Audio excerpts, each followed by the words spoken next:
Assalomu alaykum, hurmatli kuzatuvchilar. Biz Toshkent, Kazan, Nabrejiy, Chili, Nijnekamsk yo'nalishlari bo'yicha Toshkent avtovokzalidan primoy reyslar qatnovi yo'lga qo'yildi. Seshanba, juma kunlari soat 18:00 da avtobuslarimiz jo'nab ketadi.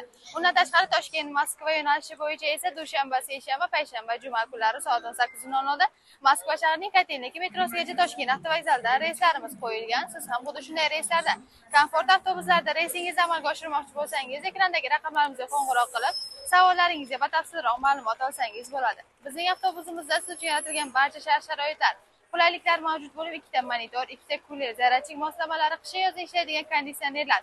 Undan tashqari siz o'zingiz bilan 50 kilodan 60 kilogacha yuk olsangiz bo'ladi. Telegram, YouTube, Instagram, Facebook kanallarimiz ham ishlab turibdi. Ularga kirib, bizning avtobuslarimiz sharoitlari bilan tanishib chiqsangiz bo'ladi. 51 ta messidan iborat.